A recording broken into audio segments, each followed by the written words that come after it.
तुम्हें धोखा तो नहीं दिया, दिल से चाहा ही है बस।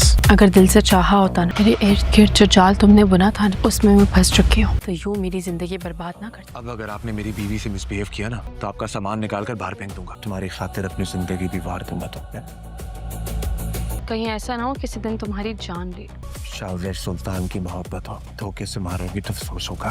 सामने से वार करो। पिछली किस्त में कहानी ने एक इंतहाई अहम मोड़ लिया जब माज के सामने शाजिर की सारी हकीकत खुलकर आ जाती है। इसीलिए हमें माज को अपनी सबसे बड़ी गलती का एहसास होता है और वो इस वक्त को कोसने लगता है जब उसने शफा को तलाक दी थी। माज को एक एक करके शफा की वो तमाम बातें याद आने लगेगी जब वो हमेशा शाजिर के बारे में कहती थी।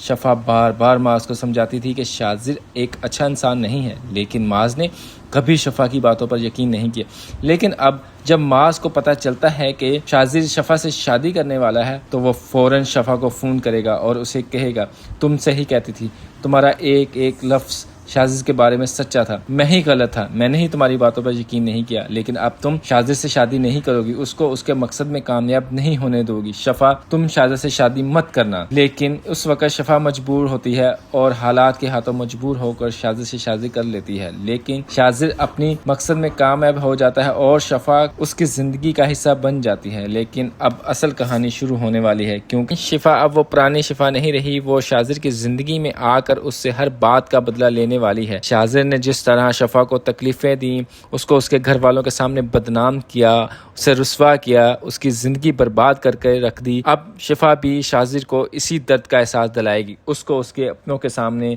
इसी तरह बर्बाद करेगी जिस तरह उसने उसे किया। शाजिर जितना शफा के करीब आने की कोशिश करेगा, शिफा उतना ही उससे दूर, उसके हर रिश्ते से दूर होती चली जाएगी। शफा का रवैया देखकर शाजिर को आहिस्ता एहसास होने लगेगा कि जिस औरत को सबसे ज्यादा कमजोर समझता था, वही अब उसकी जिंदगी की सबसे बड़ी मुश्किल बन चुकी है। एक वक्त ऐसा भी आएगा कि जब गुस्से में शफा शाजिर से कह देगी, अगर मेरे बस में हो तो मैं तुम्हारी जान ले लूं, मैं तुझे जान से मार दूं, मैं तुम्हें इसी तरह जलील कर कर कर मारूंगी जिस तरह तूने मुझे जलील किया। शफा के ये अल्फाज साफ बता रहे हैं कि अब उसके दिल में शाजिर के लिए मोहब्बत नहीं बल्कि सिर्फ नफरत और बदले की आग है।